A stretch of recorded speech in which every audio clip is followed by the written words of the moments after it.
Hi everyone, we're back. And before I introduce you to our next speaker, I would like to bring some important information.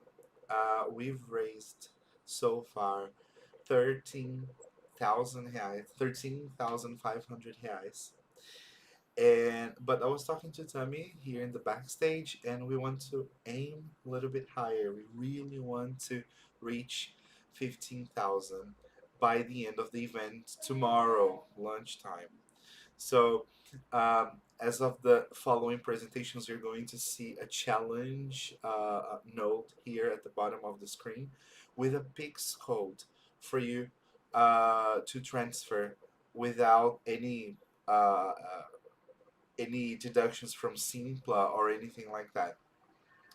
So hopefully we can reach our aim, our 15,000 aim, and I do count on your help for that as well.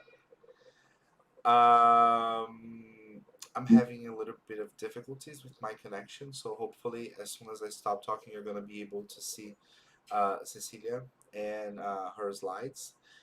But let me tell you a little bit about her.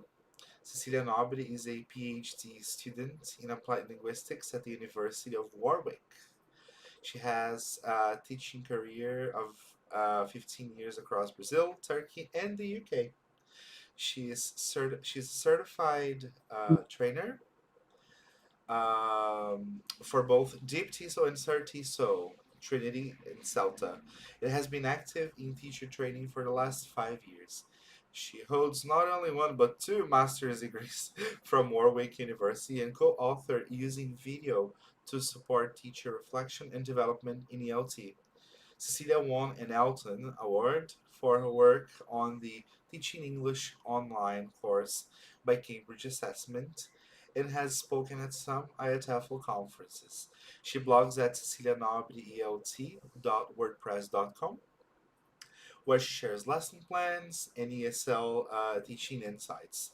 Additionally, she contributes to Fluentize, providing authentic video-based lesson plans for ESL teachers.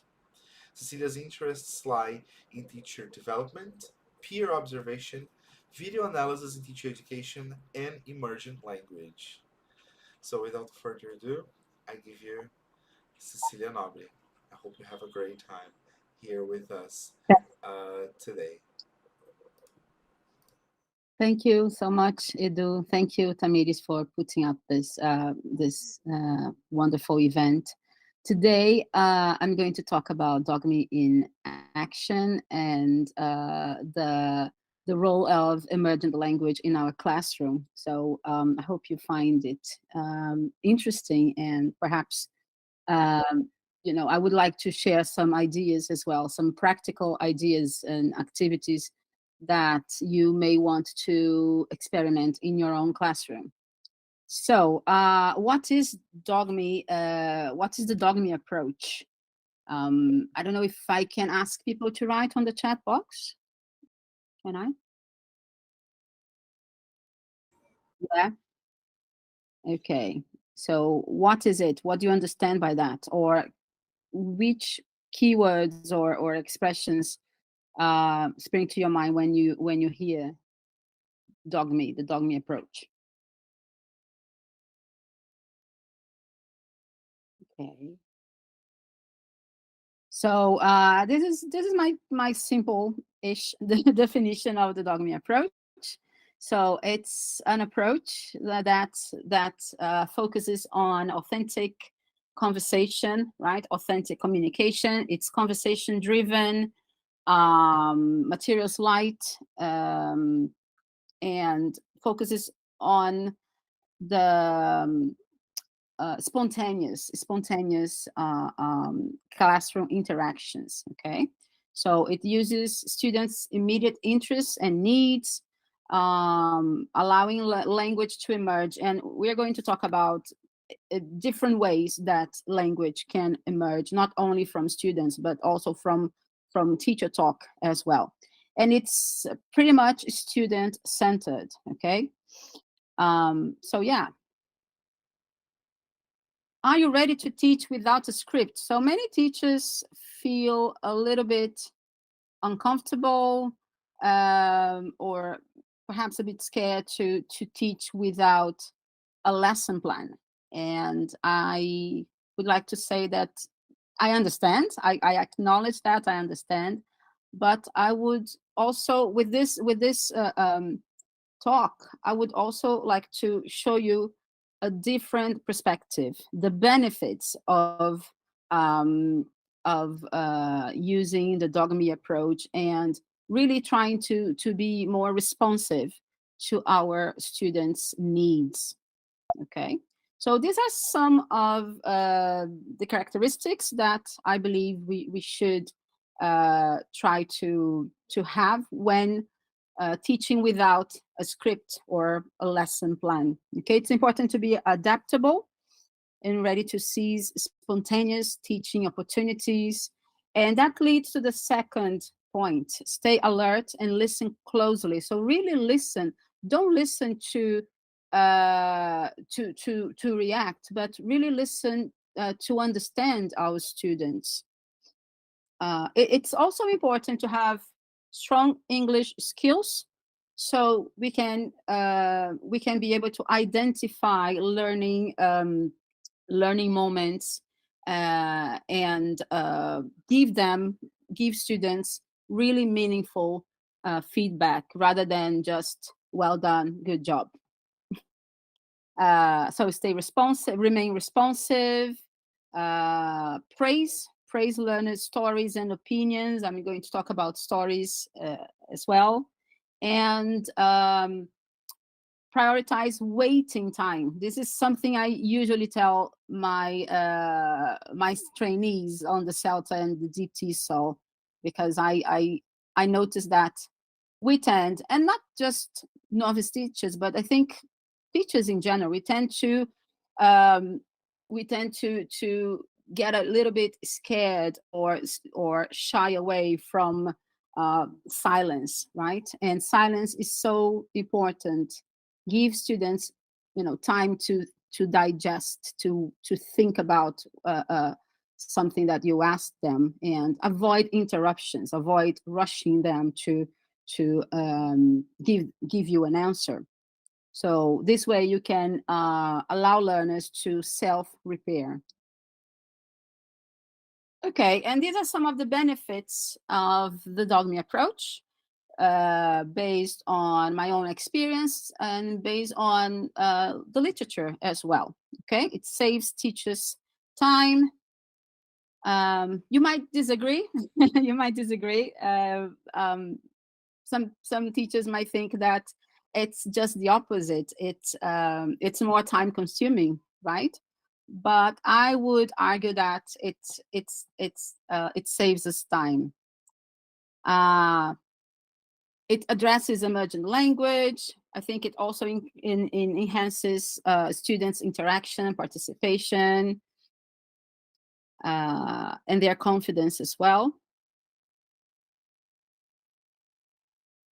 And I've mentioned emergent language. So what is emergent language and why does it matter? This is a definition by, as you can see, Richard Chin and Denny Norton Davis, from their latest amazing book, Working with Emergent Language. I highly, highly recommend that if you get the chance to purchase this book.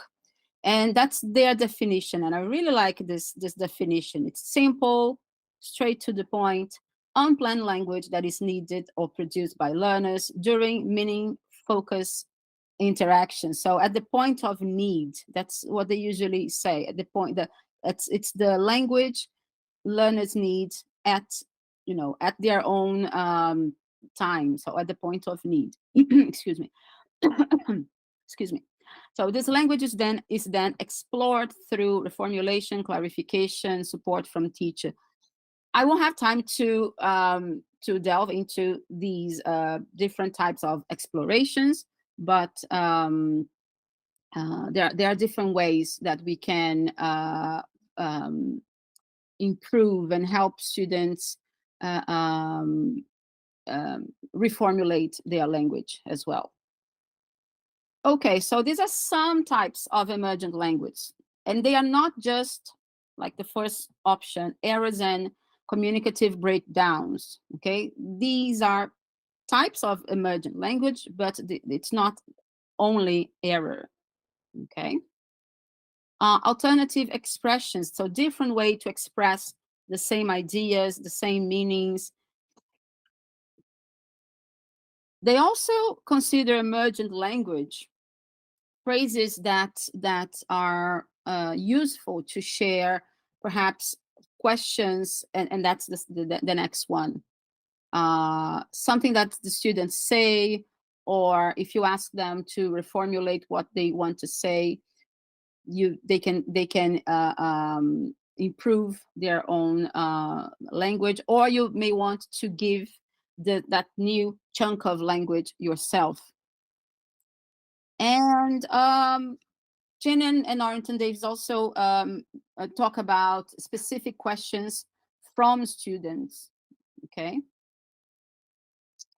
And these are the challenges that some teachers face when dealing with emergent language. I don't know. Have a look and tell me if you resonate with any of these three challenges. But I won't be able to look to see your answers.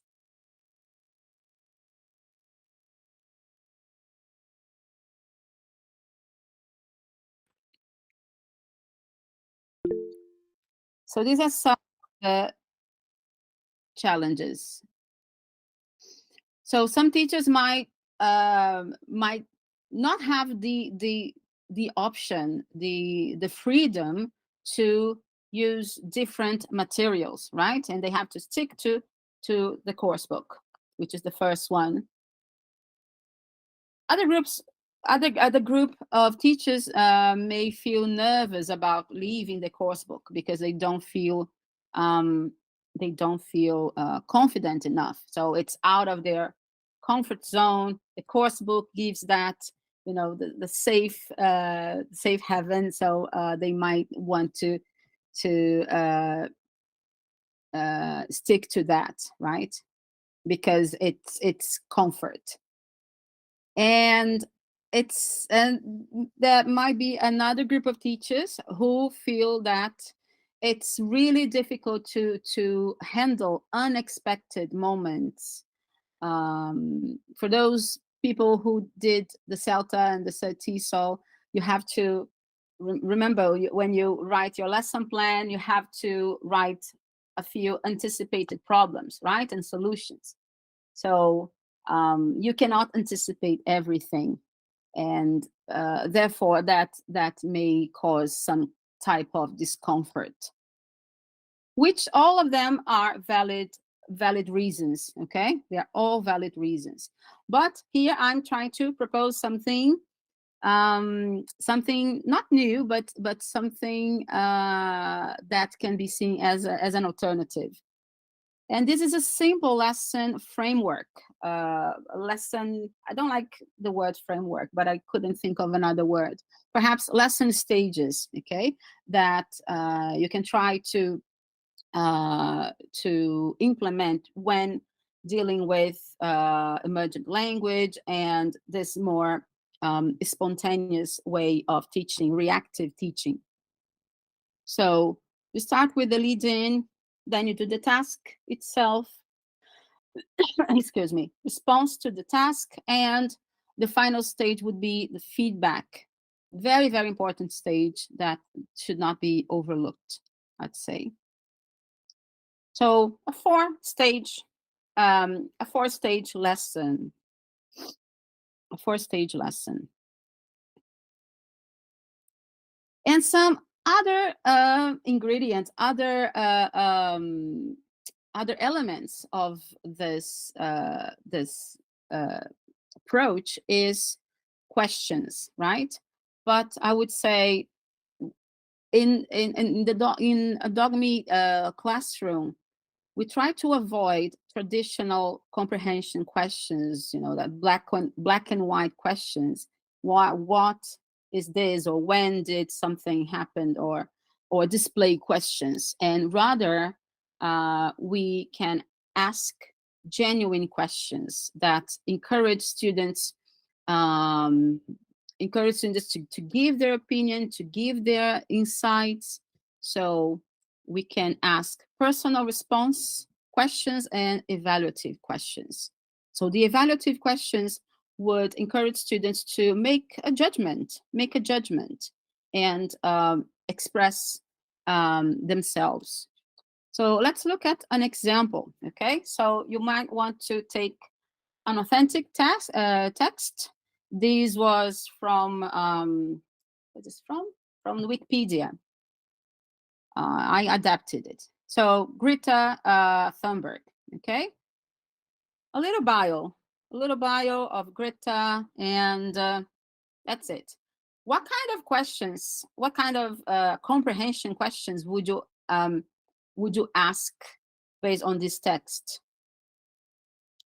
I really can't see the answers, I'm so sorry. But let me give you some examples, okay? Boring comprehension questions. For example, at what age did Greta start her climate strike outside the Swedish parliament? And you go back and you can see that it's 15. Boom, easy. Second, what global movement did Greta's solo protests inspire? If you go back, they can skim, or they scan, and they will find the answer, right? So what I'm saying is that it's much more interesting, it's much more engaging to ask personal response questions and evaluative questions. For example, what do you think? So you see here, what do you think about Greta starting her climate strike at such a young age? So it still relates to the text, but it has a different perspective, right? We're asking students for their opinions. Do you believe, and again, another personal question, do you believe the Friday for Future movement is an effective way to encourage climate action? And ask them why not? Try to see to understand their rationale behind that. How well do you think Greta's speeches have helped in getting stronger climate action from world leaders? So another, and that's a more evaluative question. They will say if they believe her speeches were powerful or not, and impactful or not, and why. Okay. So, and then how can you give feedback, right? You might be asking, okay, but how can I give feedback? What elements should I address? And this is another suggestion that's not from me. That's again from the wonderful book of Richard Chin and Danny. And that's a very simple way to reformulate language, okay? So you might want to divide this table and these five headings. So what you said, what did the students say, how could you say it, and then you can give them this new chunk of language, use it in another context, make a question to practice, and other related lexes or chunks. So for example, let's imagine your student said, my first day of work was very nervous, okay? So you can give them this new language, nerve-wracking, okay, as an adjective. So I was really nervous on my first day at work. It was nerve-wracking. So then you can use nerve-wracking in another context. Make a question so students can use nerve-wracking, or they can have that input with the new language and use other related chunks. And you can do that with any kind of language, not just lexis, but also grammar or discourse element. Okay. And materials. So I'm going to suggest a few other materials and activities that you may want to try. Okay. First one, as I've mentioned before, authentic texts from from news websites, social media. So, for example, this one was adapted from a website, The Conversation. So I used ChatGPT to summarize the text. And again, some personal response questions and evaluative questions. So you will see that there are no, there are no traditional comprehension questions, okay? I mean, they do have their role, but I believe that these personal response questions and evaluative questions, they encourage more authentic interactions. So, for example, you can see here the questions, right? And I highlighted, excuse me, I highlighted the chunks, the phrases that might help you understand how students can respond in a more meaningful way. So, do you think? Okay, do you think lower speed limits in your neighborhood would make a positive difference? Do you believe, in your opinion, etc.? Okay.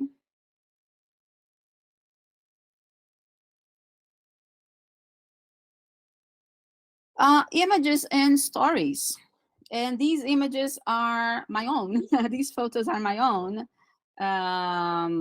So you may want to share your own photos, or encourage students to share their own photos that they have on their phones, right?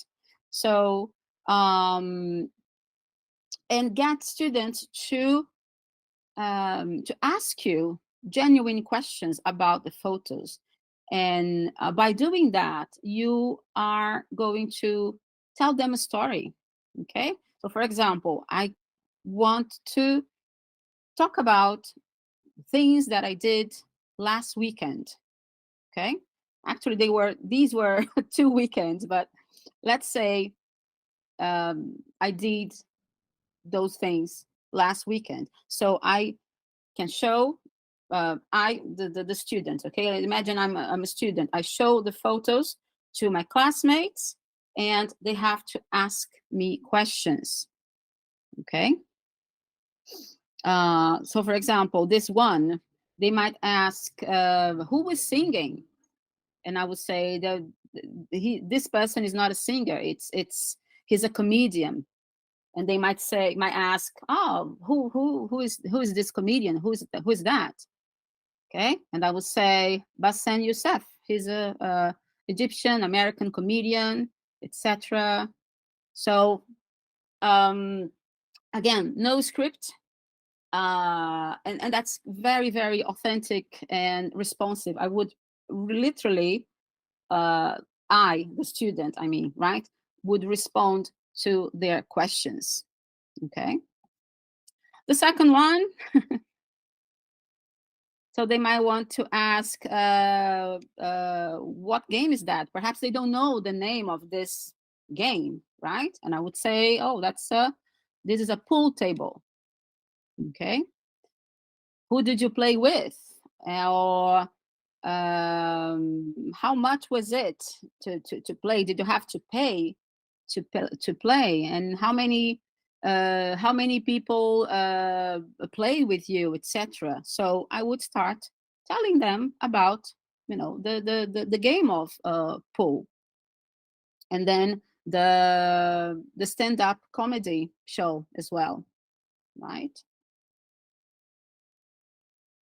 Another thing that I really like, and I find it really fun, which is again using images, pictures, and ask students to write a caption for this image. Again, this is my own photo. That's my cat. Okay, so they might want to ask, in this case, it's not questions, but they might want to write a funny caption. Oh, help me, or I'm trapped, or who are these ladies, etc. So you may have a, you may have a caption writing contest and choose the funniest one. Or and by the way, there's nothing wrong with this picture. Okay, I just took my cat to the grooming place, so the ladies could trim his nails because he was scratching my carpet everywhere. So yeah. And videos, of course, I would have, if you know me, you know that I love videos, or using authentic videos. So you can use authentic videos. I'm just going to show a few seconds of this one. This is from a wonderful YouTube channel called The Hack. Okay, The Hack, sorry, The Hacks. And it's basically the YouTuber takes a challenge on, for example, this one is living on £1 a day, and I think he's in London. Can you imagine living on £1 a day in such an expensive city as London? So and it's really, really fun. So let me just show you. Sweet, thanks. It's a minute 20 video.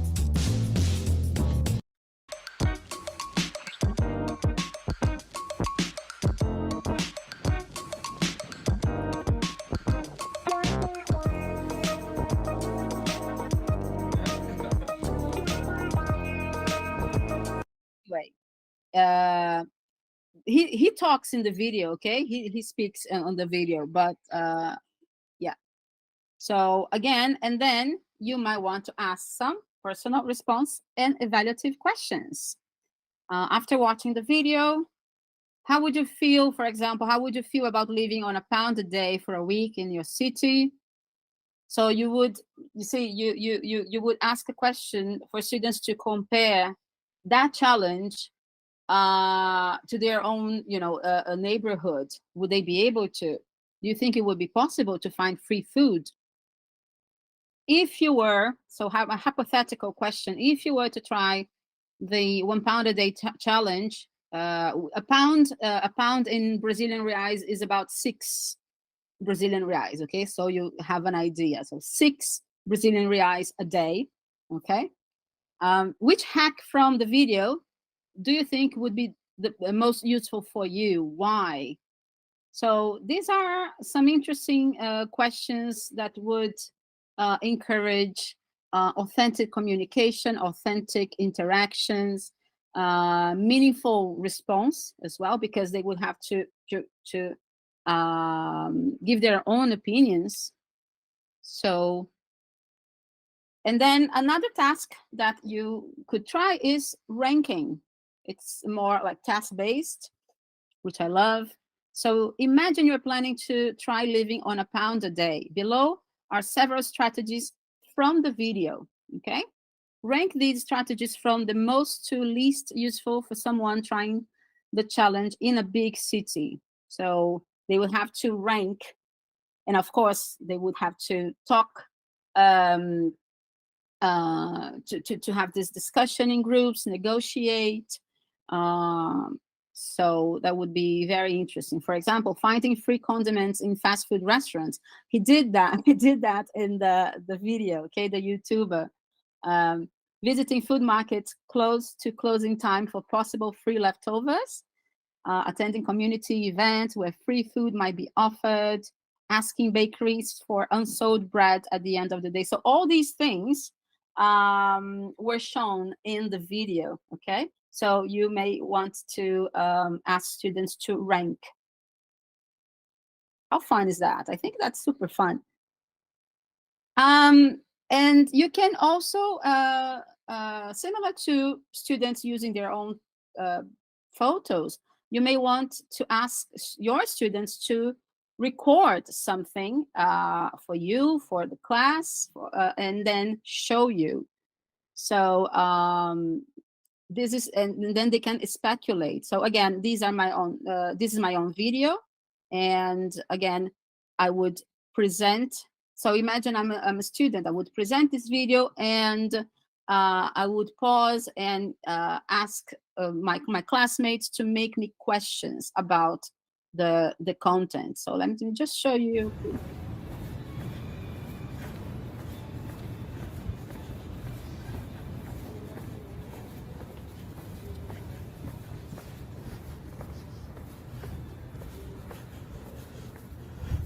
Pretending I'm in Venice. Okay, so so they may ask, oh, where were you? Were you in Venice? No, I wasn't.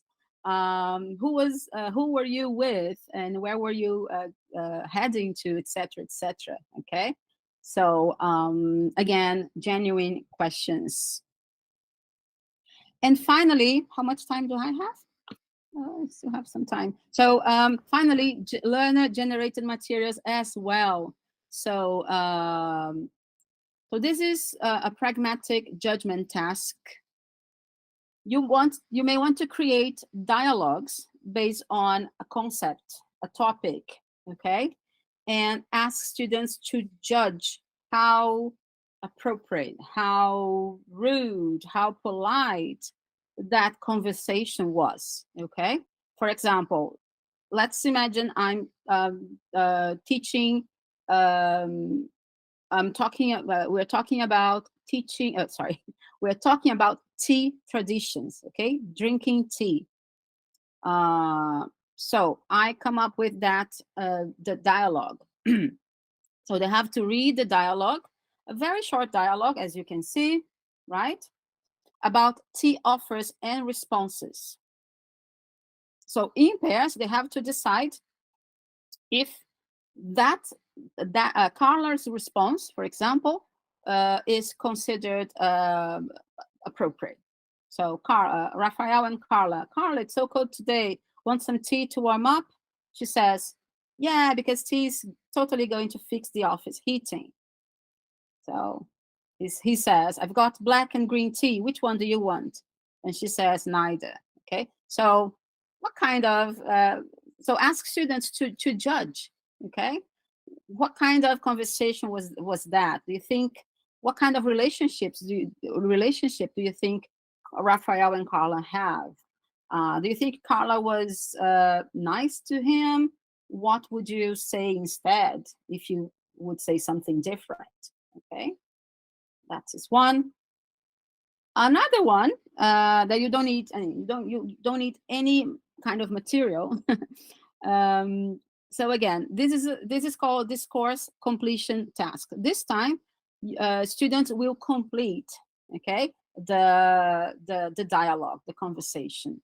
So, and you give them some scenarios. So again, the same scenario, drinking tea, okay. In pairs, fill in the blanks in these tea offering dialogues. Make your responses fit the scenario and culture. Again, there's no right or wrong answer, okay? This is very important to say. There's no right or wrong answer. What we're encouraging students here is to respond appropriately, depending on their where they live and what kind of relationship they have with the other speakers. So for example, scenario one, celebrating good news with tea. I know it's awkward, but let's imagine, okay? So Claire, I've got some great news. I've got great news. How about a cup of tea to celebrate? So if your students were to answer that, what would they say? Okay. And then they can role play that dialogue in pairs. Comforting a friend. Mary, you seem upset. Would a warm cup of tea help? What would Mary say? What would your students say? Okay. If they hate tea, like me, I would say no way. Or I'd like some coffee instead. Okay. But if they love tea, perhaps they would say, oh, yes, please. Okay, something very simple, All right. So I think, how am I with time, Tammy and Edu? You can wrap up. Yeah, okay, I think I finished. All right. So these are my suggestions, everyone. I hope you found it interesting and useful. And are we going to share the slides later on, guys? Yes. Yeah. So I can share my slides, and if you want to copy, take notes of the activities. Yeah, and if you want to keep in touch, you can follow me on LinkedIn. Thank you, everyone. Thank you, Tommy. Thank you, Edu. Thank you, Ceci. Please don't stop sharing Thank your you. screen. Stop sharing. It's fine. It's fine. I can't hear you. Edu, you are muted. Ceci, can you just share your screen with us? So Yeah. Yes. Again. Yeah. please, just very Which one? Which the page? the one you were sharing before, so we don't. Okay. Yeah. Okay. Okay. Sorry. This one. There you go. Yes. So, thank you very much for being here with us, devoting your time to our cause. We know how busy your life is, so really, really thank you. We are all busy. Yeah, We're all busy. We're all busy, but thank you very much. Um, My pleasure. there was a question in the chat box from Okay. Improve Your English. They asked if it's still possible for people to sign up for the event or buy the recordings. We're not selling the recordings later on. We're going to create a public a playlist on YouTube, so people are going to be free to access all the talks we've had. And we are going to open Simpla for new signups until tomorrow morning, because we closed because we wouldn't be able to, if anybody registered in the middle of the morning, we wouldn't be able to send them the link or anything like that. So that's why we closed the ticket options, but we're going to be open right after we're done. Yeah. Our last speaker is James Taylor, so we're gonna set it all up. Stay with us for hopefully it's gonna be fast, around 5 minutes. Drink some water, and this is gonna be the last talk of today. And Ceci, thank you very much. It's always a pleasure Thank you. to have you with us. See you all in My a bit. pleasure. Thank Bye you. bye.